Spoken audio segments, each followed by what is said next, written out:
Hola, ¿cómo están? Bienvenidos al programa Negocios o Negocios, un espacio dedicado, pensado, diseñado para tocar temas de economía, de finanzas, un espacio donde queremos indagar en los temas más en profundidad, no tan coyunturales, sino hablar con expertos, hablar con analistas que nos permitan entender el actual panorama, el actual contexto en el que se están desenvolviendo las empresas, las marcas, las compañías. Tenemos una información que nos llega permanentemente sobre la incertidumbre de la economía, la incertidumbre de largo plazo. Entonces, ahora más que nunca es necesario tener información de primera mano, información fidedigna. Hola, Efraín, ¿cómo estás? Primero el tema de la hotelería, ¿no? ¿Cómo está? Vamos a tomar el pulso a un sector tan importante dentro del turismo y que ha sido muy afectado por la pandemia. Te cuento que hasta ahora no pueden recuperarse todavía los niveles pre-pandemia. Así Sí. que vamos a conocer eso de primera mano con el presidente de la Cámara Hotelera de Santa Cruz. También vamos a hablar con Hugo Hugo Siles, ¿qué tal? Siles, un experto, bueno, él es un economista de la Cámara Nacional de Industria, pero él hace un estudio de manera independiente que se llama las 500 empresas más grandes de Bolivia. Así ¿Ya? es. Así que vamos a estar tocando dos temas muy importantes, claves y bueno, a comenzar. Buenísimo. Hugo, ¿estás ahí? Qué bueno, Hugo. Muchas gracias por aceptar la invitación a este espacio que, como te decía, está destinado a que podamos masticar números. Nos encanta comer números. Así que, a ver, lo primero que quiero preguntarte, Hugo, es, tenemos unos indicadores bastante complejos en la economía. Estamos teniendo un crecimiento enano del 1.8%. El año que viene vamos a tener un crecimiento similar, 1.9%. Los indicadores del déficit fiscal, la balanza comercial, todos son indicadores negativos. En base a tus datas o a tus investigaciones que estás haciendo permanentemente, ¿qué visión estás teniendo al respecto? ¿Cuál es tu radiografía, Hugo? Bueno, es muy importante el equilibrio a la hora de realizar el análisis económico, ver los dos lados de la moneda económica. Y en ese contexto, permíteme señalar algunos elementos de lo que yo denomino una suerte de turbulencia económica internacional y nacional que la economía en su conjunto está atravesando. A nivel internacional, como ustedes conocen, si bien hemos salido de la pandemia, aún no hemos terminado de aterrizar en los niveles inclusive prepandemia. El contexto de la crisis de suministros y logística de China ha generado un crecimiento de costos de materia prima, insumos intermedios y bienes de capital.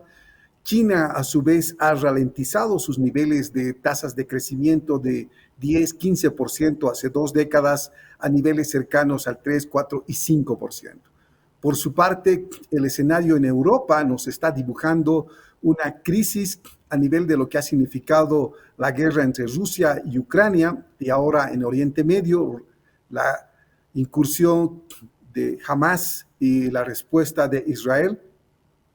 A su vez, en Estados Unidos tenemos una suerte de estanflación con incremento de tasas de interés de la Reserva Federal de los Estados Unidos, y Europa también nos está generando una suerte de decrecimiento en sus tasas de actividad económica. En el escenario interno tenemos una suerte de sostenimiento de las finanzas públicas en un escenario realmente adverso, con escasez de lo que es divisas, escasez de energía, escasez de recursos hídricos. En consecuencia, tenemos un escenario realmente complejo.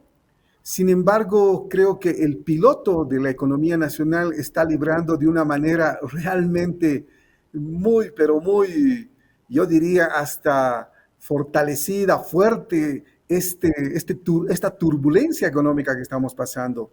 Si ustedes revisan los indicadores económicos, tenemos déficit comercial, tenemos déficit fiscal, tenemos estos indicadores que ya son tradicionales en el análisis económico. Y también en el lado opuesto tenemos inflación moderada, 1,48, realmente bajísima esta inflación moderada. Tenemos una suerte de todavía abastecimiento de los mercados en todos los sentidos. Entonces, creo que esta turbulencia que está pasando el planeta a nivel internacional y nacional están siendo, entre comillas, capeados por una conducción económica, considero prudente, considero razonable, porque si tuviéramos otro piloto, la verdad que en el contexto internacional y nacional, dado este escenario de encarecimiento de costos a nivel internacional y de escasez en el mercado local, tendríamos un escenario realmente no solo turbulento, sino crítico. Así es, Hugo. Cabalmente tú mencionabas, este es un año se puede decir, año de la escasez. Eso hablábamos en un anterior programa y bien lo que tú indicas, todos estos factores económicos han afectado obviamente al mercado interno y hemos visto en tu estudio, en el estudio que haces año a año, Hugo, que bueno, si bien los ingresos de las empresas más grandes de Bolivia han subido 11,7%, las utilidades descendieron 12,5% y cabalmente se ve un efecto que tiene sobre los ingresos, mejor dicho, sobre las ganancias, ¿no? Sí, permíteme comentar este último resultado que está señalando Efraín. Las 500 empresas más grandes de Bolivia, que representan el 82% del movimiento económico del país, en la última gestión evidentemente han generado un incremento de ingresos del 11,7%. Sin embargo, como se señala en el cuadro, las utilidades han bajado 5%. ¿Qué significa esto?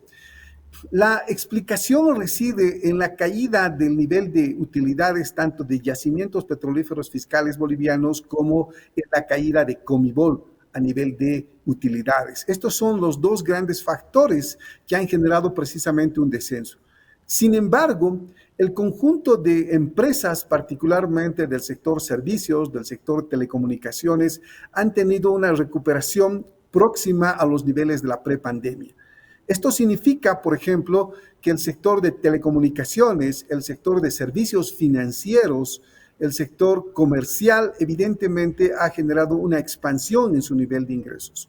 No está sucediendo lo mismo con los sectores vinculados al sector externo. Me refiero fundamentalmente al agroindustrial, me refiero al industrial, me refiero al minero y me refiero al hidrocarburífero. Estos cuatro sectores todavía están intentando recuperar sus niveles de la prepandemia. Los otros sectores, como te he señalado, los resultados nos están indicando que ya están con niveles de recuperación relativamente aceptables. Ahora, Hugo, ¿por qué unos sí y otros no? ¿Cuál sería la explicación? A ver, este es un tema muy interesante. Los que sí se están recuperando son básicamente los que están trabajando en el tema de comercio, en el tema de comercio, consumo, en el tema de telecomunicaciones y finanzas. Los que están vinculados más al mercado interno, pero los que están vinculados, Javier, al mercado externo, fundamentalmente hidrocarburos y minería, dada la contracción de precios, dada la caída en los niveles de venta, por ejemplo, del sector gas, del sector oleaginoso, eso les ha generado una contracción en su nivel de actividad económica. En consecuencia, ahí está la hipótesis de que el sector externo está afectando negativamente a la economía nacional. Este encarecimiento de costos de materia prima, insumos, ha generado precisamente un descenso de las utilidades. Y quienes están sufriendo más este comportamiento son los sectores de carácter exportación, los sectores exportadores.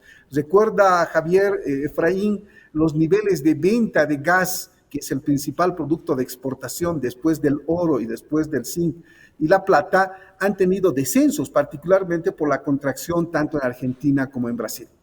Bueno, vemos a YPFB que, como bien titulas tú, YPFB sigue siendo el rey, ¿no?, de este ranking, pero hemos visto que sus utilidades han descendido notoriamente. Estamos hablando de que cayeron, a ver, déjame verlo, es un descenso de un 71,9%, eso es hartísimo, ¿no? Si sigue así esta tendencia, el próximo año se dice que vamos a perder el mercado argentino.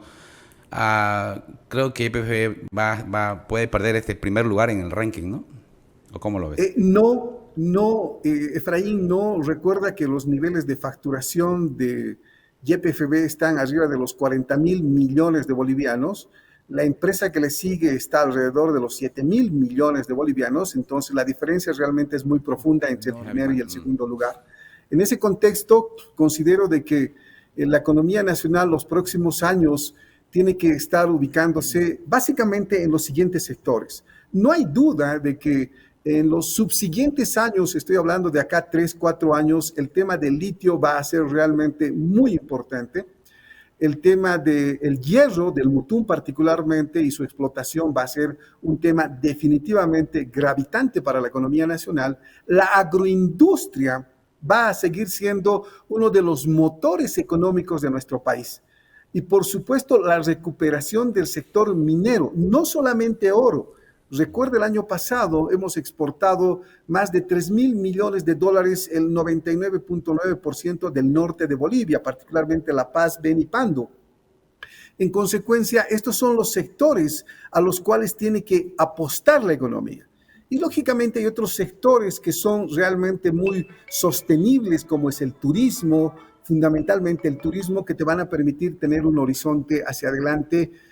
Yo considero, Javier, Efraín, que de acá a 3, 4 años la economía boliviana va a ingresar a un nuevo ciclo de recuperación económica. Sin embargo, en estos 1, 2, hasta 3 años, exagerando, vamos a tener una situación de turbulencia, vamos a seguir pasando turbulencia, puesto que el contexto internacional y nuestra potencialidad interna, dado el tema hidrocarburífero y minero, no son precisamente los que están registrando mejor performance. Hugo, a mí me gusta mucho que tengas ese optimismo, esa prospección positiva dentro de los próximos 3 años. Te tomo la palabra porque todos los analistas con los que nos sentamos nos dan un panorama bastante pesado, bastante lúgubre. Ahora, hay un tema aquí de fondo, Hugo, que me parece pertinente, alineado a tu reflexión. Sí, es evidente que esos son los sectores en los que tenemos que apostarle a la economía. Pero ¿qué pasa cuando no tenemos una política de Estado que lleve adelante correctamente esas decisiones? ¿Qué pasa cuando la ideologización de la política económica complica la visión o la toma de decisiones? Si no, vamos a estar no solo 3 años, sino 5 años o en un circuito vicioso. ¿Cómo lo ves, Hugo? Estimado Javier, en los últimos 16, 17 años, evidentemente hemos tenido una economía estatista con alta intervención del Estado en el conjunto de actividades económicas. Sin embargo, el mercado, tanto nacional como fundamentalmente internacional, va a obligarte a tener una economía mixta. Va a intentar buscar niveles de apertura hacia el mercado y la iniciativa privada. De ahí que las alianzas público-privadas sea el nuevo enfoque que va a tener que surgir a partir de lo que es la nueva política económica desde el 2024-25, dado que el actual contexto no va a permitir inclusive de que sigamos teniendo solamente una economía fundamentalmente de Estado. Yo creo que a partir de esta nueva visión de alianza público-privada es que la economía va a tener un ingreso más activo, más positivo, estimo entre 3 a 4 años. La economía, particularmente nacional, no se mueve en cuestión de 3, 4, 5, 6 meses. No, son ciclos de larga duración los que nos van a permitir tener una recuperación. Lo importante acá es que el uso del excedente que se genere del litio, del hierro, de la agroindustria, del sector minero, puedan ser canalizados hacia elementos que te permitan generar mayor productividad y competitividad de la economía. Permíteme señalar, Bolivia necesita generar mayor formalización de su economía. El tema del contrabando realmente está generando desindustrialización. La economía nacional necesita abrir mayores canales y puertas de internacionalización hacia las cadenas globales de valor, ¿verdad? Necesitamos mayor productividad y competitividad. Necesitamos ajustar, modernizar la Ley General del Trabajo, el Código de Comercio, la Ley 2492 y la Ley 843 de Impuestos Nacionales. Así es. Necesitamos un Estado que evidentemente no sea solamente grande, sino que sea eficiente, moderno y emprendedor. Necesitamos reducir la tramitología. Necesitamos seguir invirtiendo en infraestructura de transportes y en infraestructura productiva.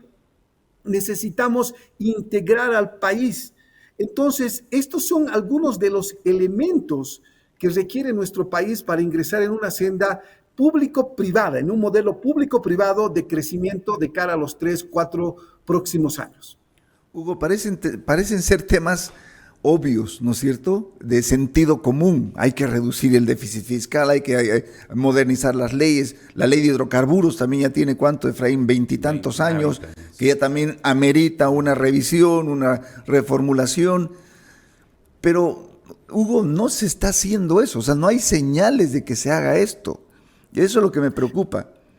A ver, yo creo de que, estimado Javier, estamos en una reflexión donde en este momento la economía tiene precios fijos. Sí. Tiene precios fijos. Tú estás comprando y te trasladas con 3,74 bolivianos de litro de gasolina.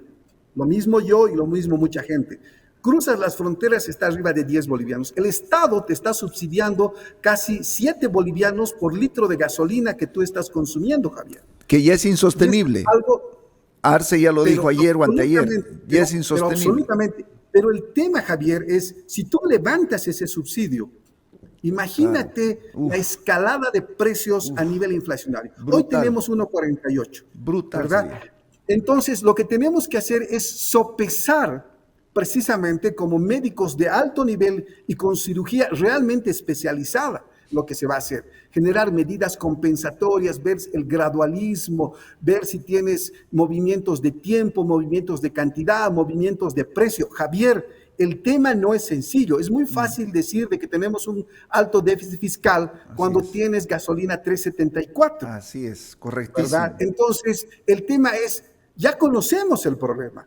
El tema es cómo lo vamos a ir solucionando. ¿Vamos a generar un shock o vamos a tener políticas gradualistas para poder levantar este tema del subsidio a los hidrocarburos?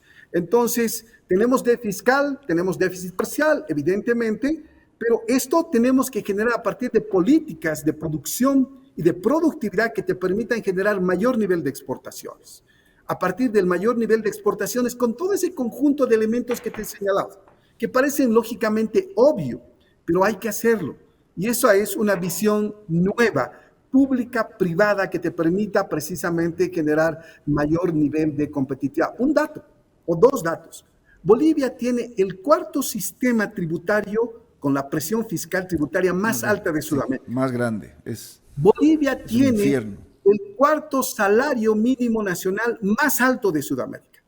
Más alto que Brasil, más alto que Argentina, más alto que Colombia, más alto que Perú. Entonces, imagínate, todos esos elementos tenemos que ir ajustando y eso amerita una política seria. No podemos hablar solamente decir de que hay déficit fiscal. Correcto. Y luego ver de que si levantamos el déficit fiscal, imagínate las consecuencias sociales que va a generar el déficit fiscal. Mayor empobrecimiento, menor educación, menor salud, menor inseguridad, mayor pobreza. Cuando la tasa de inflación supera a la tasa de devaluación, indudablemente ese es el efecto más pernicioso que se genera en la economía. Y eso muchos economistas lo saben, pero lógicamente no quieren reconocer de que ese elemento tan perturbador en la economía no es tan sencillo como decir yo voy a reducir el déficit fiscal o el déficit fundamentalmente fiscal de 7 a 8 a 1, 2%. Hay un economista, bueno, varios economistas, Hugo, que dicen que estas medidas que se tienen que adoptar, que las estás diciendo y que con Efraín todo el tiempo las escuchamos, se necesita también un poco de coraje, aparte de voluntad política, para asumir estas medidas. Estamos viendo, por ejemplo, ahora un Javier Milei, que tenemos los mismos síntomas que Argentina, básicamente. Más o menos tenemos casi la misma enfermedad. Y Milei ha dicho, no estamos con tiempos de gradualismos, ya no tenemos más tiempo, ya no tenemos más oxígeno, voy a asumir medidas de shock, reducir el Estado, privatizar YPF, privatizar los medios estatales, reducir costos por todo lado. ¿Podríamos llegar a esa situación de asumir medidas de shock? Creo que no. Creo que no, yo tengo una visión más positiva, más equilibrada en este sentido. Yo creo que Javier Milei no son suficientes las medidas de recorte de gasto en la economía argentina. De hecho, no son suficientes. A lo que va a tener que acudir Milei es a financiamiento externo. Sí. De hecho, ya los organismos internacionales y el propio gobierno norteamericano están intentando ver de que van a colaborar con Javier Milei porque lo que necesita Argentina es recursos frescos que no está generando su economía interna, no, su aparato productivo no puede satisfacer su nivel de gasto, sus gastos son superiores a sus ingresos y esto viene de décadas, viene inclusive desde Perón. Claro. ¿Verdad? En la década del 90, entonces este es un tema estructural. Este es un tema estructural y yo creo que Javier Milei va a tener que hacer una suerte de combinación de una política mixta.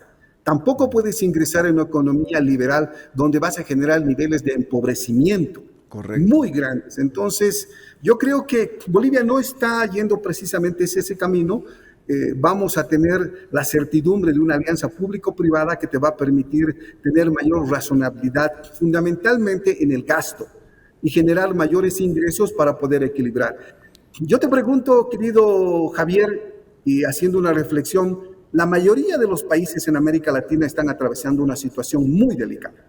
Sí. No es solamente Bolivia, y el planeta está atravesando una situación muy delicada, ¿verdad? Entonces, no es un problema solamente de Bolivia, es un problema mundial y particularmente sudamericano. Entonces, tenemos que intentar ver mayores niveles de generación de ingreso, una reducción eficiente del gasto, una asignación eficiente del gasto, porque no estamos todavía en los niveles de Argentina, estimado Javier.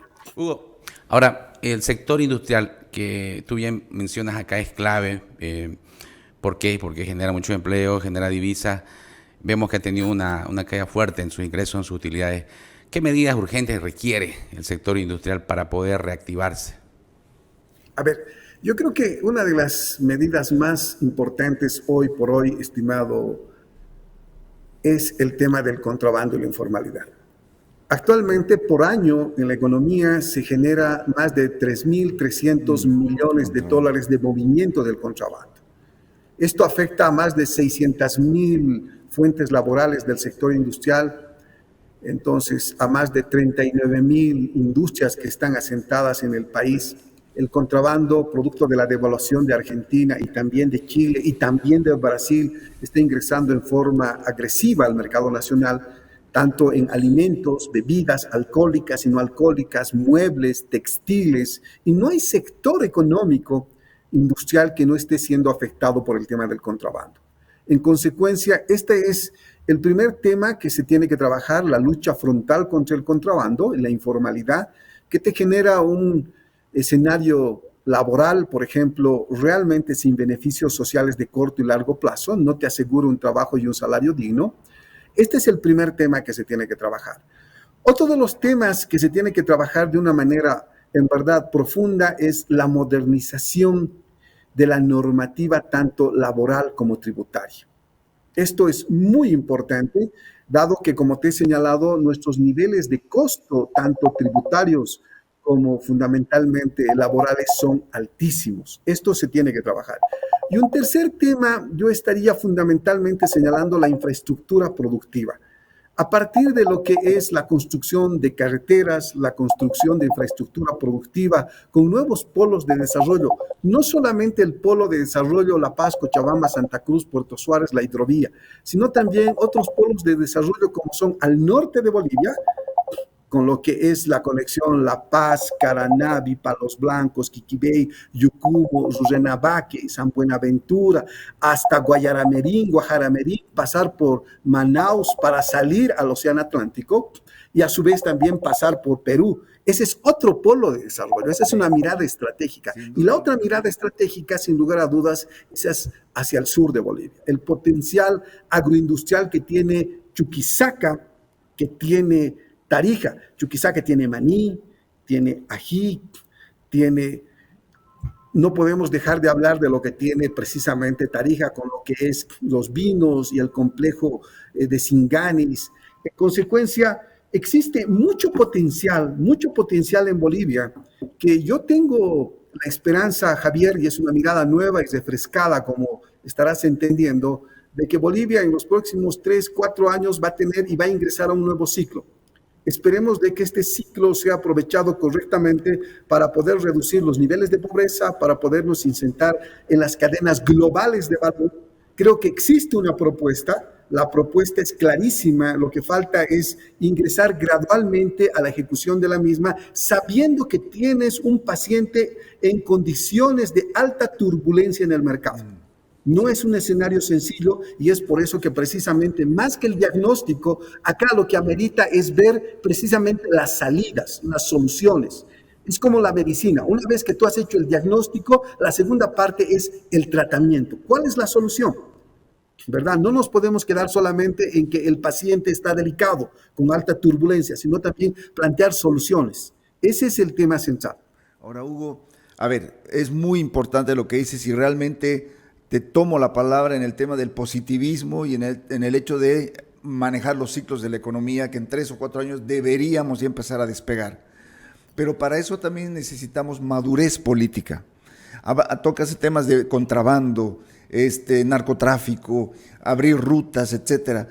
Hay una politóloga española, Cayetana Álvarez de Toledo, que plantea precisamente que si el Estado o los políticos no asumen decisiones maduras, con sentido común, van a afectar muchísimo a sus países. Entonces, ojalá que tengamos esa madurez política, Hugo. A ver, yo normalmente en el tema político no ingreso, más veo la parte económica, estimado Javier, pero yo creo que la fuerza del mercado, la fuerza de las condiciones globales que está viviendo el planeta van a tender precisamente a una participación mixta. Sí. La economía no puede caminar solamente con una visión estatal o solamente del sector privado. Tiene que imponerse una visión mixta de equilibrio para que puedas tener mayores niveles de crecimiento. En el ranking de las 500 empresas más grandes de Bolivia, es un trabajo realmente con más de 70,000 datos, lo que puedes advertir es que hay empresas que han ido gradualmente creciendo. Hay empresas que han utilizado estrategias muy interesantes, tendencias de economía y negocios para poder sostenerse en el mercado. Permíteme compartir 3 de las grandes tendencias o secretos que las empresas grandes están utilizando en la economía nacional. Por favor. A ver, la primera. Las empresas, estimado Javier, para crecer están usando más apalancamiento. Hace 20, 25 años, el nivel de aporte patrimonial de las empresas era un 60% y el pasivo, la deuda, era un 40%. Hoy es a la inversa. El pasivo es cerca del 60% y el patrimonio 40% e inclusive hacia abajo. Eso significa que las empresas están haciendo negocios cada vez más con endeudamiento, con un endeudamiento lógicamente razonable, prudente y eficiente. Esa es la primera gran tendencia que se puede advertir en cómo hacen negocios las empresas. La segunda tendencia que estamos advirtiendo, producto del estudio del ranking, es el hecho de que los negocios, Javier, Efraín, se están concentrando en el eje central y en las ciudades intermedias de Bolivia.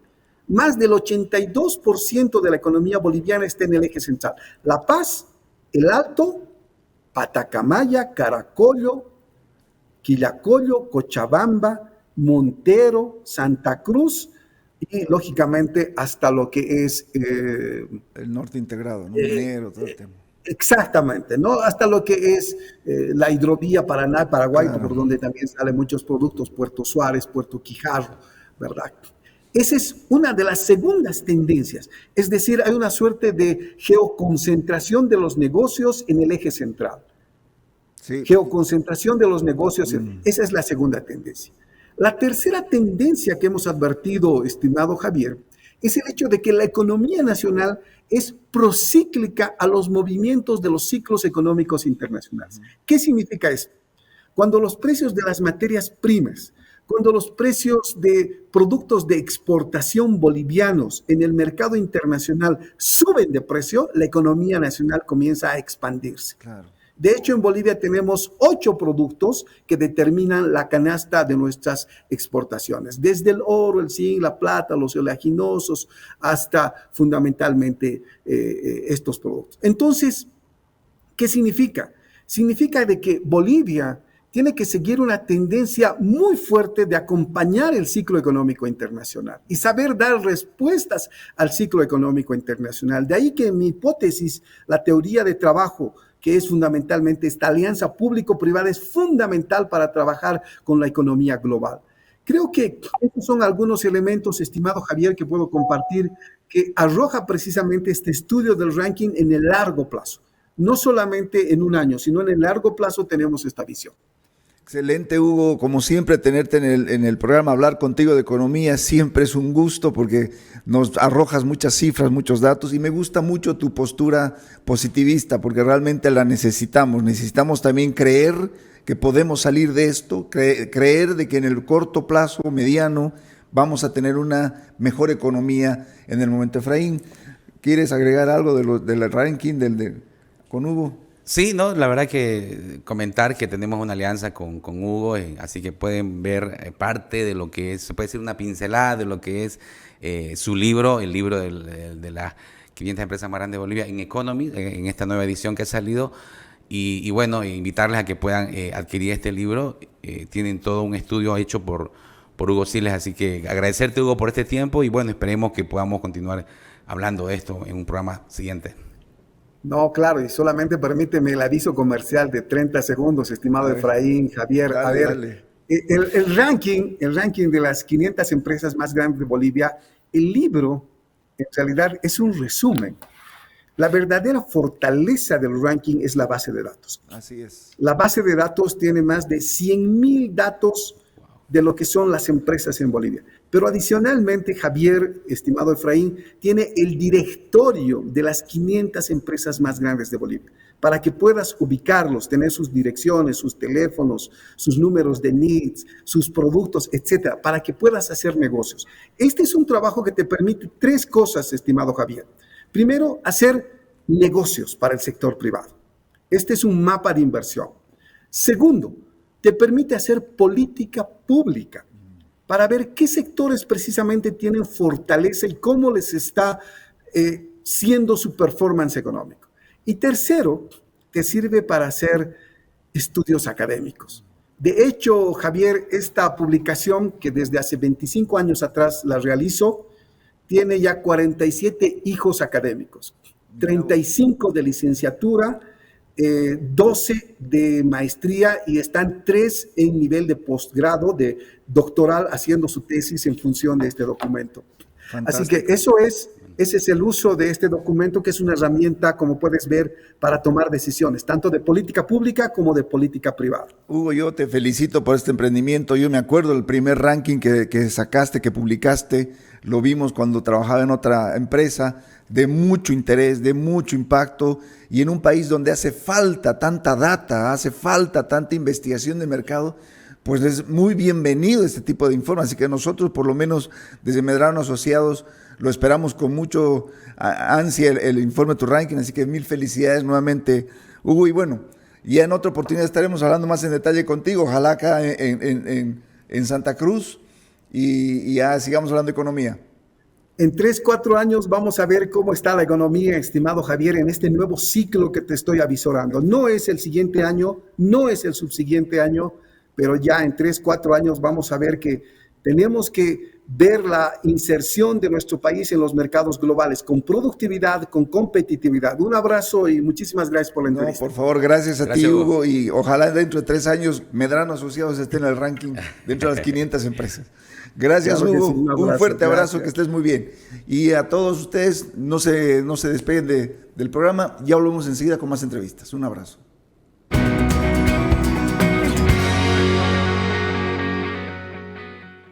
En una economía en constante cambio, la innovación en los negocios es fundamental. Medrano y Asociados lidera desde hace 26 años estrategias asertivas, implementando y aplicando soluciones integrales y eficaces para fortalecer el posicionamiento de marcas nacionales e internacionales. La excelencia y la búsqueda de estrategias integrales están en nuestro ADN. Son nuestra identidad. Nuestra experiencia y conocimiento del país y sus realidades nos han permitido acompañar a diversos clientes y sus operaciones en cada uno de sus desafíos.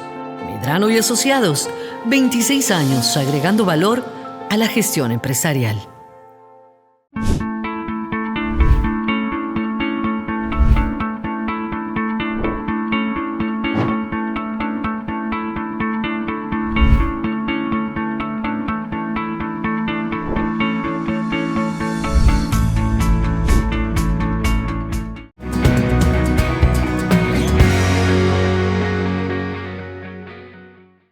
Bueno, volvemos a este segundo bloque de Negocios son Negocios y en esta oportunidad tenemos un invitado especial.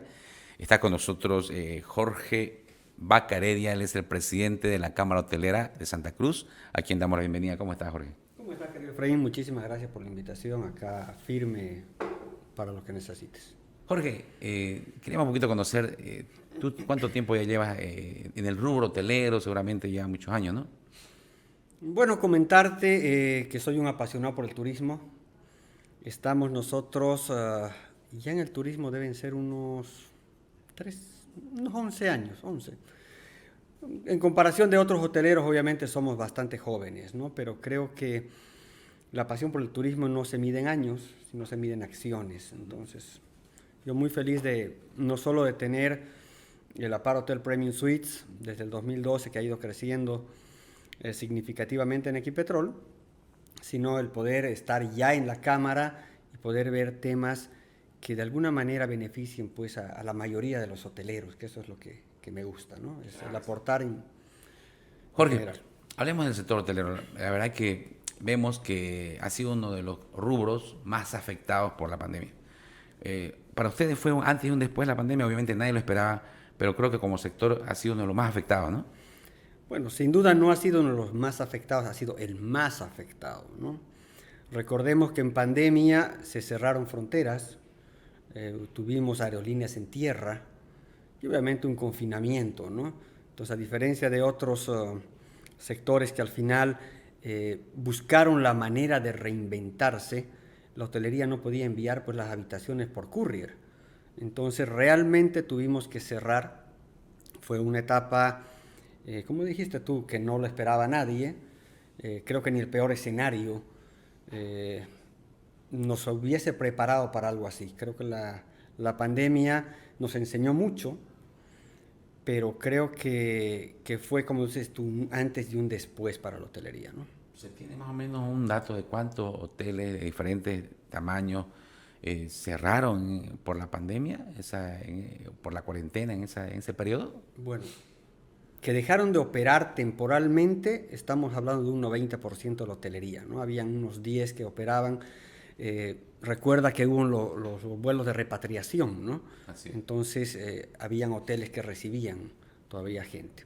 El 90% le salía más barato dejar de operar que operar en realidad, ¿no? Porque los costos operativos de un hotel son muy altos. De ahí la pandemia arrastró a unos 7 o 8 hoteles que cerraron definitivamente, ¿no?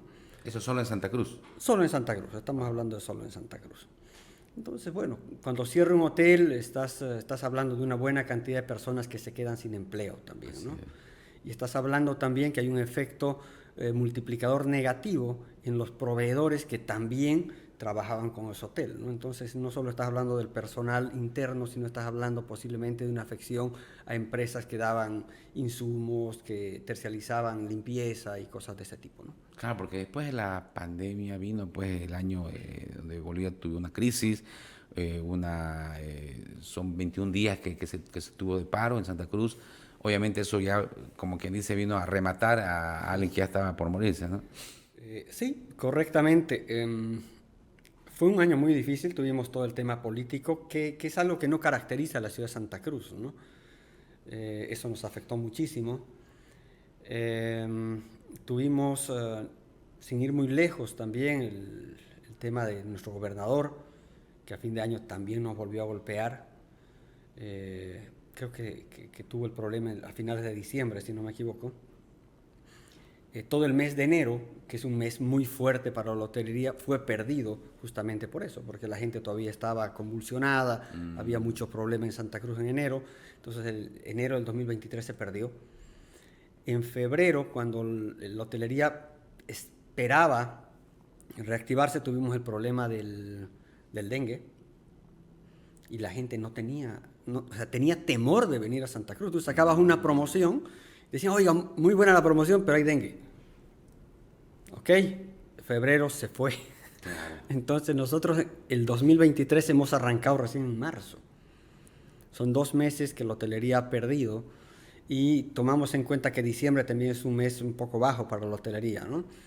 Generalmente tiene un comportamiento regular hasta el 15, 18 y de ahí empieza a caer porque la gente no viaja y vuelve a sus casas. Y recién se reactiva a finales de diciembre. ¿Cuáles son los meses altos de la hotelería en Santa Cruz? Los meses altos, bueno, enero, que es un mes muy fuerte para nosotros, y a partir de junio, que empieza la vacación, empieza a subir, ¿no? Ya. Después es un poquito más bajo. Claro. Bueno, y también este tema de los incendios, la humareda que golpeó a toda la población de Santa Cruz, ¿afectó también, obviamente? No, eso no tanto. nos ha afectado. No nos ha afectado más que obviamente la salud a todos los cruceños y bueno, bastante preocupados, bastante tristes porque el gobierno creo que no lo vio con tanta seriedad a lo que realmente es muy serio, porque estamos hablando de que se ha quemado no solo 6 millones de especies, bosques, sino que es parte del patrimonio turístico de Santa Cruz. Entonces, claro, si lo ves por ese lado, posiblemente tengamos repercusiones un poquito hacia adelante, ¿no? Porque sí, estás hablando de... Porque las reservas de Chores fueron las más afectadas, claro, ¿no? Claro. Y es un sector muy turístico, ¿no? Correcto. No, ahora bueno, hablemos un poco ya también de las cifras. ¿Cómo está el tema de las ventas? ¿Se han recuperado los niveles prepandemia ya a comienzo de este año, 2023? Mira, para que tú tengas una idea, voy a hablar de memoria, porque ahorita no me acuerdo las cifras exactas. Pero del 2019 al 2022, que son las cifras oficiales que estamos manejando, teníamos un 50% de ocupación. Es decir, menos. El 2022 todavía no habíamos llegado al 50% de lo que teníamos en el 2019. El 2023 sí ha habido un repunte en la hotelería, cierto. Yo estimo que estamos ya alcanzando un 60-65% de la ocupación. Pero todavía es lenta y se debe a que hay factores que afectan al turismo no solo regional sino nacional, ¿no? Y que lamentablemente no los podemos controlar. Ya. Bueno, bien, por una parte que se esté mejorando, pero todavía falta mucho por hacer. ¿Qué es lo que crees que podría reactivar la hotelería en Santa Cruz? Tanto del sector privado como del sector público, ¿qué demandan? Yo creo que necesitamos varios temas. Por ejemplo, tenemos que promocionar el destino Santa Cruz. Y eso es un tema que lo tiene que hacer cada departamento y también es responsabilidad de las autoridades de gobierno, ¿no?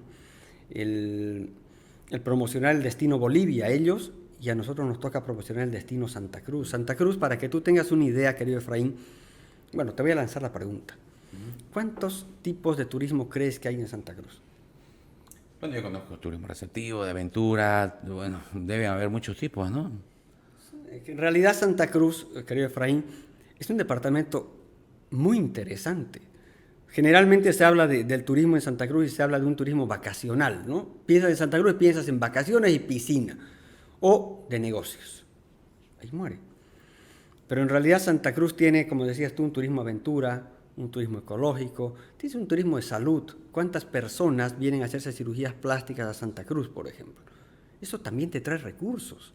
También, ¿Ese dato más o menos cuánta gente? No lo tengo, pero solo te digo que lo que tenemos para explotar en Santa Cruz es muy grande, ¿ya? Pero solo vemos Santa Cruz como negocios o como vacaciones cuando en realidad tienes otro tipo de turismo, ¿no? Tienes el turismo de salud, como te digo, hay un turismo inmobiliario, mucha gente está migrando a Santa Cruz, hay familias que vienen, se hospedan en un hotel una semana porque están buscando casas, y toda la gente que llega a Santa Cruz, ya sea porque está buscando casas, porque quiere hacer un turismo gastronómico, aventura, ecológico, viene a operarse, estudiantil con los brasileros, trae plata, trae dinero. Y algo que es bien importante, querido Efraín, es entender que el sector turístico es el único sector que tiene el dólar más democrático de todos. ¿Y a qué me refiero con esto? La persona que llega deja $1 en el hotel, deja otro $1 en el taxista, deja otro $1 en el restaurante, se compra una artesanía, se va al mutualito y se compra un par de zapatos. Entonces, el gasto es democrático y se va distribuyendo y va generando un efecto multiplicador que genera riqueza, ¿ya? Y que le genera, esto es lo más importante, le genera un mejor nivel de vida al cruceño, ¿no? Entonces, tenemos que promocionar el destino Santa Cruz. tenemos que hacer campañas de promoción, tenemos que salir afuera a hacer ferias, a mostrarnos en ferias. Tenemos que tratar de incentivar también al que está invirtiendo en Santa Cruz, ¿no? Por favor, dejemos de ir y sacarle más impuestos, ¿no? Más licencias, más extorsión. No, apoyemos al empresario, al que está poniendo una inversión, al que está asumiendo un riesgo, está generando empleo. Eso es importante. Hay que controlar, por ejemplo, no estoy hablando de desaparecer, no quiero que me lluevan las críticas ni me crucifiquen, pero hay que controlar el tema de Airbnb también. ¿Ya? El último reporte que presentamos, por ejemplo, en la ciudad de La Paz, cuando se tuvo una reunión de presidentes de cámaras hoteleras con el ministro, se hablaba a junio de 5.000 Airbnbs en Bolivia, de los cuales 1.800 están en Santa Cruz, 1.200 en La Paz, 800 y algo en Cochabamba, y va bajando. Después venía como 300 en Sucre, 300 en Tarija, y bueno, ya lo que es Trinidad y Pando pues, es muy poco, ¿no? Y Potosí y Oruro. No tenía yo conocimiento de que habían tantos Airbnb El aquí en problema Bolivia. de Airbnb es que, no sé si la palabra sea la correcta, pero es como un cáncer, ¿no? Te hablo de junio porque cada edificio que abre es un potencial Airbnb. Y lo venden así, ¿me entiendes? Y lo venden así. Claro. Por otra parte, bueno, la gente diría, bueno, genera un ingreso extra para alguien que quiere tener una economía mejor financieramente, ¿no? Sí, sí. Pero, bueno, si es como el mismo, se puede decir, impacto que generó los Uber en el sector de transporte que no facturaban, bueno, son empresas que no dejan, dicen, la plata se la llevan a otro país. O sea, ¿cómo ven ustedes este negocio? ¿Es un negocio que no aporta al país? Es que en realidad no aporta al país, ¿no? O sea, para empezar, no paga impuestos, y ahí los impuestos se traducen básicamente en obras, ¿no? En desarrollo. Entonces no pagan impuestos, no te generan empleo. Ahí está la gran diferencia, ¿no? En un hotel tú tienes la posibilidad de cambiarle la vida a tus empleados, a darle la oportunidad de que crezcan profesionalmente y que le lleven la comida a casa. El Airbnb no. ¿Cuántos empleos genera actualmente el sector hotelero? El sector hotelero, estamos hablando, nacional te hablo. Ya. Estamos hablando de 400.000 empleos directos, sin contar los indirectos, que como te decía son proveedores de todo, ¿no? Un hotel trabaja con todos, o sea, desde plomeros, jardineros, el que te compra, te vende una cortina, ropa de cama, chinelas, de todo. O sea, realmente el efecto multiplicador es muy grande. El sector hotelero es el cuarto más importante de la economía a nivel nacional, te genera el 4.2% del PIB nacional. Si tú potencias el turismo nacional, hasta puedes darte el lujo de decir, ¿sabe qué? Se me terminaron los recursos de gas, no importa. Se cayó el precio del mineral, no importa. Podemos vivir del turismo. Hay países, la cuarta parte de Bolivia que viven del turismo y viven bien. Y es algo que no se nos va a terminar. No es como el gas que se te terminó el pozo y ahora ¿qué hacemos? ¿No? Claro. Si tú vas potenciando el turismo, eso va creciendo, eso es exponencial. ¿Se sabe actualmente cuánto deja un turista extranjero en Bolivia cuando obviamente hace su recorrido? Tengo entendido que llega a Bolivia por el lado de Lago Titicaca, ¿no? Claro, estamos hablando de la gente de... Sí.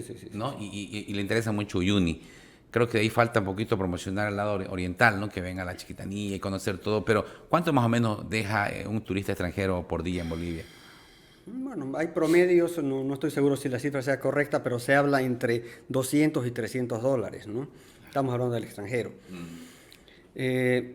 Nos falta mucho, Efraín. A mí me da muchísima pena porque siento a veces que, y no me quiero estrellar con nadie, simplemente es una percepción personal, pero siento que todavía se está impulsando mucho lo que es el occidente. O sea, se está hablando mucho de Uyuni. Uyuni es la joya del turismo en Bolivia. Definitivamente. Y creo que si la aprovechamos y la potenciamos, podríamos hacer que la gente de Uyuni pase a otros destinos dentro de Bolivia, ¿no? Pero creo que no hay señales claras. Te doy ejemplos. Uyuni ya tiene un aeropuerto internacional con una pista de más de 4.500 metros, donde te puede llegar a aterrizar y despegar cualquier tipo de aeronave. Está operativo. ¿por qué los vuelos internos a Uyuni son tan caros? O sea, ir de Santa Cruz a Uyuni me sale pues un montón de plata. Entonces el mismo turismo interno no lo estás moviendo, no lo estás aprovechando. A mí me gustaría ir a Uyuni, pero me sale muy caro. Prefiero irme a otro lado. ¿Ya? Lo mismo, yo no entiendo, por ejemplo, por qué si Cusco, que es la joya del turismo en el Perú, que te mueve 5 millones de personas al año, y es así 5 de chiquitito, no nos hemos acercado y le hemos dicho, señores, hagamos una ruta turística, un vuelo directo de Uyuni, de Cusco hacia Uyuni, o viceversa, para que haya una retroalimentación. Claro. Y que nos caiga, oiga, 1 milloncito de Cusco a este lado. Imagínese cómo le cambiamos la vida a esa gente. Imagínese. ¿Y a Bolivia se sabe cuántos turistas llegan al año más o menos? No tengo el dato ahorita. Pero debe ser mucho menos que obviamente Perú, ¿no? Claro. Perú tiene más hoteles que Bolivia, creo. De verdad. O sea, es increíble. Y está en función también a las políticas de Estado, ¿no? El incentivo que tú le des al sector. O sea, ¿qué incentivo hemos recibido como sector en la pandemia? Ninguno. Siendo que fueron el más afectado, no recibieron ningún incentivo. No hemos recibido ningún tipo de beneficio. ¿Qué beneficio hemos recibido post pandemia? Tampoco hemos recibido ninguno. Entonces, el sector turístico o el sector hotelero en particular, para hablar del mío, se está parando solo.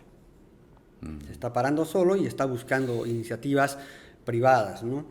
El año pasado, te comentaba off the record, que nosotros como Cámara Hotelera habíamos lanzado el primer programa de promoción turística de reactivación del sector en Santa Cruz, y ha sido el primero a nivel nacional. Coméntame, ¿qué consistió eso? ¿Fue algo a nivel privado netamente? Sí, fueron con recursos privados de la Cámara Hotelera. Nosotros estamos muy seguros que ahorita el tema digital es muy fuerte y es el camino para mostrar las cosas. Entonces hicimos un programa donde se invitaron a, si no me equivoco, 12 influencers entre nacionales y extranjeros. Definimos 19 atractivos turísticos de Santa Cruz. Trajimos a la gente, les dimos hotel, alimentación, se pagó por los servicios e hicimos un recorrido de todo Santa Cruz, ¿no? ¿Pero eso era para promocionar el turismo en Santa Cruz a nivel interno o también a nivel externo? O sea, para que otros... A nivel externo, ¿no? Todos los influencers que han venido, ninguno era cruceño, para empezar. Todos eran de otro lado. Entonces me interesa que esa persona que venía, por ejemplo, hemos tenido gente del Perú, hemos tenido gente de La Paz, gente que sigue a esas personas y diga, oye, mira esta experiencia, yo quiero estar ahí. Y hemos tenido muy buenos resultados, más de 10 millones de visualizaciones. Son videos que siguen en la red y se van a seguir mostrando. Diría que se hagan virales, obviamente, claro, ya son virales muchos de ellos, ¿no? Pero se van a seguir mostrando. O sea, eso ya ha terminado en junio del 2022. En septiembre del 2022 la campaña, y se siguen mostrando a costo cero ya. ¿Y cuáles son esos destinos turísticos, para mencionar lo más importante? Se ha manejado Curuchi la Madre, se ha manejado Jardín Botánico, el Zoológico, la Plaza Principal, Casco Viejo, Güembé, Rinconada, la Ruta de la Cerveza, de los que me acuerdo, creo que Río Piraí, por ahí van, pero hemos ido buscando y te das cuenta, no hemos apuntado a una estrategia de mostrar hoteles. O sea, somos Cámara Hotelera, sí, podríamos haber dicho, sí, vamos a mostrar nuestros hoteles, en realidad no. Tenemos la visión de mostrar el destino Santa Cruz. Si mostramos el destino Santa Cruz y conseguimos que la gente venga, hemos ganado todos, Efraín, que es lo que te decía hace rato. Se genera ese efecto multiplicador.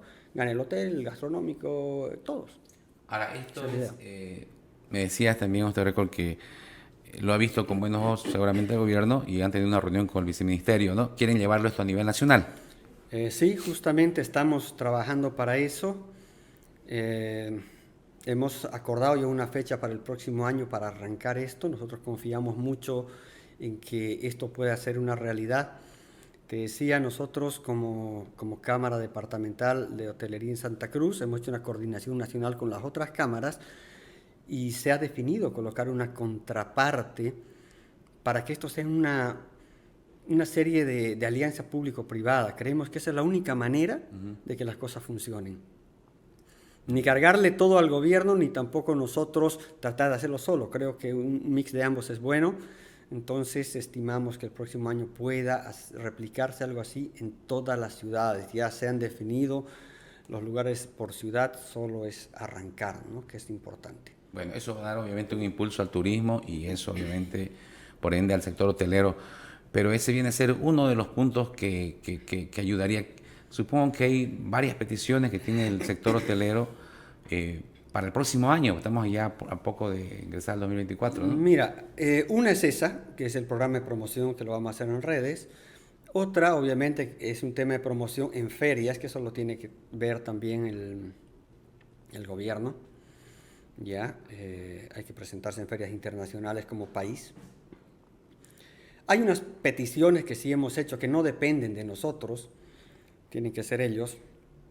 Por ejemplo, el tema de la conectividad aérea.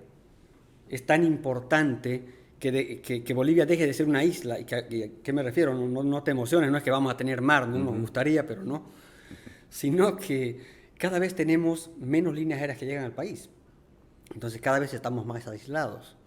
Y si tú tienes menos conectividad, no importa la infraestructura turística, hotelera o todos los esfuerzos de promoción que tú hagas, si no vas a poder traer al turista al país.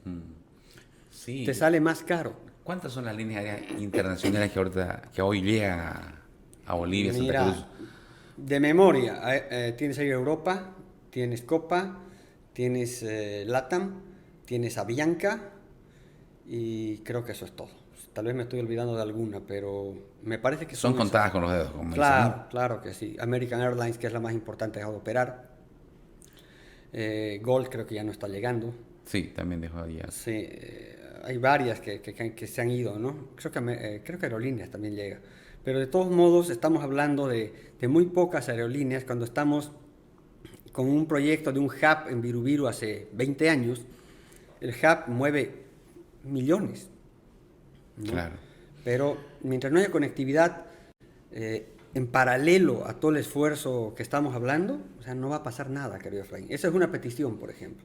La otra petición es el tema de la regulación. No estamos pidiendo la eliminación, la regulación del sector informal, donde entra Airbnb, donde entra Booking, donde entra Despegar, y hay una cantidad de OTAs importante, ¿no? Y eso que antes ya había muchas, se puede decir, unidades que funcionaban de manera informal, ¿no? Y esto ahondó esta nueva... Claro. Ahora es mucho más grande, ¿no? Es mucho más grande y no se pide que desaparezca. Creo que nosotros somos muy respetuosos del trabajo de la gente. O sea, si Efraín tiene un departamento, claro que lo puede alquilar. Este es su derecho. No vamos a coartar de ninguna manera el derecho al trabajo de las personas, pero sí tiene que haber ciertas regulaciones que permitan tener una competencia un poco más justa, ¿no? Más equitativa, y que al final no terminemos con mayor desempleo, con problemas de índole más serios. Para que me entiendas, los hoteles enviamos todos los días a 7 entidades el movimiento que tenemos en el hotel. Y eso le permite a Migración, a FELCC, identificar hasta problemas de narcotráfico, tráfico de personas. Entonces, al no regular el sector informal, tú estás abriendo una puerta inmensa a que el día de mañana se roben una niña y pase por un establecimiento de este tipo y no la veas más. Claro. Entonces, hay temas de riesgo país en ese sentido, en temas de delincuencia. Entonces, no estamos esperando que desaparezca, sino que se regule para que todos tengamos un mejor país, ¿no? Más o menos, ¿sabe cuántos hoteles, bueno, no hoteles, unidades, digamos, de hostelería funcionan de manera informal en Santa Cruz? ¿Aproximado, más o menos? A ver, estamos hablando de hoteles, no estamos hablando de Airbnb, ¿correcto? Sí, hostelería y... No, es que Airbnb son como 1.800 hasta junio. Wow. ¿Ya? Son 1.800, si quieres, departamentos. ¿Ya? Y de hoteles, estamos hablando que teníamos más o menos unos 300 hoteles en Santa Cruz y no llegamos al 50% los que están afiliados en la Cámara Hotelera. O sea, los demás posiblemente sean un poco informales la mayoría. Yo estimo un 30% de ser informal y otros que no están en la Cámara porque no es obligatorio y que son formales. No significa que no estar en la Cámara sea informal, pero yo creo que un 20% o 30% es informal. ¿Cuántas están afiliadas a la Cámara? Ahorita tenemos como 94 afiliados. 94. Sí. Dentro de ellas obviamente están las más importantes, que son dentro las que llamamos 5 estrellas. Un tiempo se hablaba de que el mercado para este segmento ya estaba copado. No sé qué análisis se puede hacer. ¿En Santa Cruz todavía hay mercado para nuevos hoteles 5 estrellas? ¿Cómo lo ves? Yo creo que Santa Cruz es una plaza bien interesante y yo creo que es una ciudad que está en constante crecimiento. No podemos decir que Santa Cruz ya se copó, porque Santa Cruz es una de las ciudades que más crecimiento tiene en Latinoamérica. Entonces, eso te permite hacer inversiones a largo plazo. Cuando tú colocas un hotel, entonces es un estudio de mercado y de crecimiento del mercado. Entonces, no lo calculas a un año, lo calculas a 10 años. Entonces, Santa Cruz va a seguir creciendo. Y seguramente en unos años no vamos a tener 2 millones, vamos a tener 4 millones. Entonces, siempre va a haber gente que vaya a necesitar hospedaje. Y no te olvides que Santa Cruz desde ya es la puerta de ingreso al país. Tiene el aeropuerto más importante. Entonces, ya sea que tengamos eventos o gente de paso o lo que tú quieras, siempre se va a requerir hospedaje. Y prueba de ello es que frente a tus oficinas tú tienes un hotel que está en proceso de construcción, que es el Sheraton, ¿no? Así es. Entonces, ahí tienes la 8ª cadena que entra a Santa Cruz, que esa es una señal muy interesante de la salud que puede tener, o por lo menos la visión que se tiene de Santa Cruz en términos de hotelería, ¿no? Tienes, como te digo, tienes 8 cadenas, o vas a tener 8 cadenas, y eso habla muy bien de Santa Cruz, ¿no? Como plaza. Perfecto. Y para el 2024, ya para ir cerrando, presidente, ¿cómo proyectan ustedes el 2024? ¿No? ¿Qué previsiones tienen? ¿Se vienen nuevas inversiones también en el sector hotelero? ¿Cómo ven? No tenemos todavía ya otro proyecto tan grande como el que está haciendo el Sheraton. Este 2023 tuvimos al Hotel Ibis, que fue una cadena que ingresó.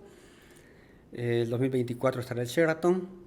Y me imagino que siempre van a haber algunos hoteles más pequeños, pero que tienen el mismo valor porque son inversión boliviana, que eso es lo más interesante, ¿no? Creo que el hotelero boliviano ha aprendido mucho. No tendrá tal vez grandes inversiones, pero ha aprendido de las grandes cadenas a dar un servicio de calidad. Entonces, cuando uno va a un hotel pequeño, puede esperar el mismo nivel de servicio de calidad que una cadena grande, sin ninguna duda, sin ninguna duda. Ahora, el 2024 estimamos que sea un año mejor que el 2023, que sigamos recuperándonos. Creo que el tema político también ya no está tan complicado como arrancó el 2023 y terminó el 2022. Y hay que ver cómo se proyecta también, ¿no? Porque vamos a tener elecciones en el 2025 y bueno. Un año preelectoral, ¿no? Sí, preelectoral hay que ver, ¿no? Perfecto. Y bueno, finalmente, ¿cómo se está preparando la hotelería para recibir más que todo las fiestas de fin de año, ¿no? Que siempre la gente va y quiere pasarla en hoteles de manera familiar, con los amigos, ¿no? Con las amistades. Sí, bueno, la hotelería cruceña está preparando sus mejores promociones. Todos los hoteles, con las características que tengan, siempre tratando de hacer la diferencia y de captar a la gente, ¿no? Yo creo que Santa Cruz es el pequeño Miami boliviano y hay mucha gente del interior que sí está pensando hacer su vacación en Santa Cruz, y nosotros siempre como buenos cruceños, pues con los brazos abiertos para recibirlos, para atenderlos, para tratarlos bien y para que vuelvan pronto. ¿Las habitaciones, cuál es la capacidad que tiene en Santa Cruz? ¿En habitaciones o en camas? Ah, ya me agarró ya. Perdón, pero hay capacidad para recibir. Claro que sí, claro que sí. Hay una muy buena capacidad en Santa Cruz, tanto así que nosotros estamos apuntando con el Buró de Convenciones a incorporar a Santa Cruz en todo lo que es el circuito de conferencias en Latinoamérica, ¿no? Te comento un poquito, el Buró ha confirmado ya un congreso para el 2024 donde se esperan 2.000 personas que van a entrar sin ningún problema en Santa Cruz, ¿no? 2.000 personas en un evento, va a haber. Claro, Wow, y entran sin ningún problema. Estamos hablando que van a necesitar únicamente los 5 estrellas y 4. Y tienes todo, 3, 2, 1, residencial. O sea, la capacidad en Santa Cruz es muy alta. ¿Qué evento va a ser ese, perdón? Si se puede conocer. No estoy muy seguro. Es un evento... ¿Nivel corporativo, seguramente? Es un evento corporativo. Es un evento corporativo. Ahorita no tengo ¿Y por qué mes? El dato. Es en junio del 2024. Wow. Son 3 días más o menos de evento que vienen 2.000 personas, como te digo, entonces Se va a mover mucho. se mueve mucho, ¿no? Se economía. mueve todo, no se mueve restaurantes, se mueven taxis, realmente de eso se trata. Pero te digo, la capacidad de Santa Cruz es muy interesante. Perfecto. Bueno, pues le agradezco mucho, Jorge, por este tiempo y vamos a estar en contacto y conociendo siempre lo que hace el sector hotelero, un sector muy importante en la economía boliviana. El agradecido soy yo, querido Efraín, por la invitación y bueno, siempre presto a visitarte cuando necesiten información sobre el sector hotelero y sobre el sector turístico también, que estamos tan metidos a nivel nacional. Perfecto, bueno, le agradecemos a ustedes por estar con nosotros. Vamos a estar yendo a una tanda comercial y vamos a llegar al último bloque para hablar de las misceláneas. Nos vemos.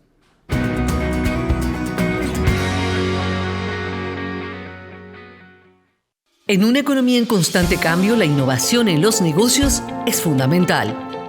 Medrano y Asociados lidera desde hace 26 años estrategias asertivas, implementando y aplicando soluciones integrales y eficaces para fortalecer el posicionamiento de marcas nacionales e internacionales. La excelencia y la búsqueda de estrategias integrales están en nuestro ADN.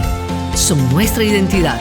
Nuestra experiencia y conocimiento del país y sus realidades nos han permitido acompañar a diversos clientes y sus operaciones en cada uno de sus desafíos. Medrano y Asociados, 26 años agregando valor a la gestión empresarial.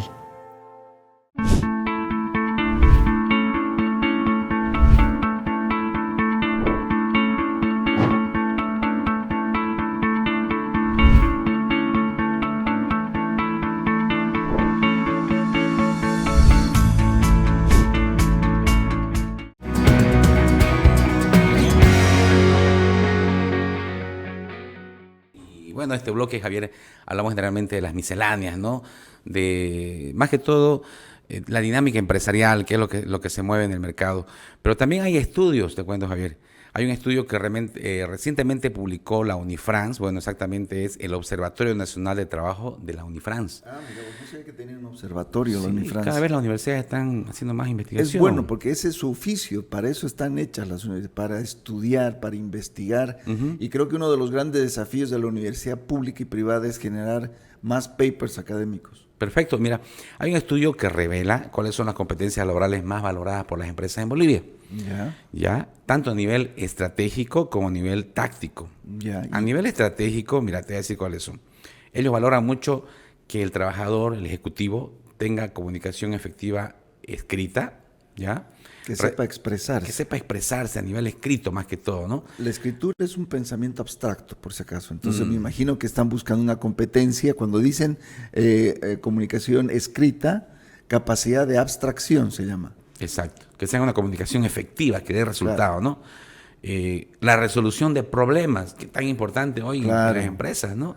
Saber resolver conflictos, problemas. Ser colaborador, ser propositivo, proactivo, frente a un incidente, frente a un problema. Correcto. Antes que ser reactivo, tener juicios rígidos. Otra competencia laboral valorada por las empresas es la habilidades políticas, o sea, en otras palabras, astucia política. Sí, las habilidades políticas se entienden en la comunicación organizacional como aquellas habilidades para negociar, para transar consensos, para generar buenos negocios, para darle mayor dinamicidad a la empresa frente a la competencia. Eso se refiere con astucia política.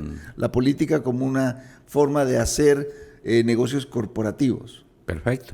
Y algo muy importante, la integridad y honestidad, ¿no? O sea, claro, fundamental en una organización, ¿no? Claro, y esto, bueno, yo diría que mucho más importante y más valorado debería ser en el sector público, ¿no? No, por supuesto. De hecho, todas las organizaciones hoy en día, Efraín, tienen y están debidamente legislados con normativas, con reglamentos internos que hacen que su identidad corporativa sea mucho más poderosa en el mercado.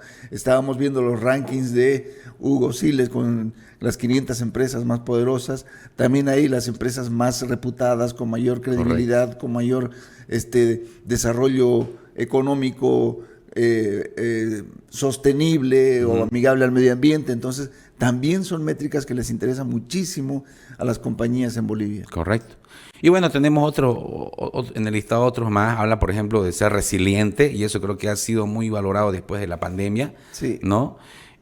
también el trabajar en equipo, ¿no? El saber impactar e influir en los demás. No sé cuándo fue palabra del año la resiliencia. No sé si fue post pandemia. Sí, 2021 parece que fue algo ¿Sí? así. Porque COVID fue la palabra después de la pandemia Sí. y ahí vino la resiliencia. Pero la resiliencia es la capacidad de reinventarte. Y en momentos de crisis o en momentos de conflictos, la reinvención es fundamental. Entender que el problema o el error o la falla es parte del proceso de crecimiento. Claro. Eso es resiliencia. Sí, incluso ya hay premios, ¿no? a la resiliencia. Hay premios, claro, y hay que se destacan a empresas cada año. Mira, y a nivel táctico, ya a nivel más operativo se puede decir, lo que valoran las empresas es tener un empleado motivado, ¿no? Que sepa delegar también, ¿no? Que sepa ser responsable con su trabajo, que tenga una visión de negocio. La motivación es fundamental, porque si tú te levantas todos los días y vas de mal humor a tu puesto de trabajo, estás teniendo un problema muy serio contigo mismo y con el entorno en el que estás trabajando. Por eso hay empresas donde la gente no quiere irse, está muy cómodo porque son ambientes realmente muy motivantes o muy, muy positivos. Entonces, una persona que se levanta motivada a ir a trabajar produce muchísimo más que una persona que se levanta desmotivada. Y algo que creo que cada vez ha tomado más fuerza es que tenga o que esté apto para poder uno aprender de manera continua, y otro el tema de la cultura digital, o sea que se pueda adaptar a las nuevas tendencias ya pues Claro. de las herramientas digitales, ¿no? La adaptabilidad en un entorno corporativo es fundamental, Efraín. Si tú no te puedes adaptar a las nuevas tecnologías o no te puedes instalar en las nuevas crestas de innovación dentro de la compañía, es muy probable que tengas dolores de cabeza. Y uno de los temas que más está pidiendo hoy en día las organizaciones o las corporaciones es precisamente esa capacidad de adaptación, porque el contexto económico, el contexto social es muy cambiante, es muy dinámico. Entonces ya no tienes contextos de 3 años, 5 años, sino son contextos de 6 meses, 1 año, y cambia toda la figura. Perfecto. Bueno, ahora cambiando otro tema, que también pueden verlo en Economy, tenemos un tema que habla de cómo evitar el estrés financiero en las compras de fin de año. Se viene Navidad. ¿Y sabías vos que el estrés financiero tiene que ver con la tensión emocional, dice, ¿no? Que surgen debido a los problemas relacionados a dinero, obviamente deudas, facturas por pagar, todo eso que se va juntando a fin de año genera un estrés que dice que afecta a 2 de cada 3 personas en países en desarrollo, según el informe de Global Findex del Banco Mundial. Es altísimo, 2 de 3 personas. Y es un estrés, porque como tú muy bien dices, Efraín, no solamente tienes que cumplir con los gastos propios de la compañía o de la empresa, etcétera, sino además cargarle el estrés de las compras navideñas, hacer las cenas, saber si vas a tener o no vas a tener el dinero para a esos escenarios. En menos de 2 semanas, Efraín, gastas muchísimo dinero, porque tienes Navidad y luego se te viene Año Nuevo. Entonces, claro, y luego viene el tema escolar, las inscripciones. Entonces, es un periodo de altísimo estrés. Yo digo que el estrés se suma sobre todo a aquellos que tienen a su cargo empresas, ¿no? Porque tienen que pagar, obviamente, aguinaldos, etcétera. Y los regalos corporativos. Entonces, es un mes muy pesado. Se pagan las utilidades. Se pagan las utilidades, se hacen los balances, etcétera. Es realmente un problema muy grande de estrés, pero hay algunos consejos económicos que te están dando. Bueno, aquí más que todo dice para el consumidor, ¿qué debe hacer? Uno, obviamente, hacer un presupuesto, que creo que es clave, ¿no? Mínimo, saber cuánta platita tienes. Exacto, ¿no? ¿Cuánto voy a destinar a comprar regalos? ¿Cuánto, como tú decías, a pagar mis costos fijos? Claro. ¿No?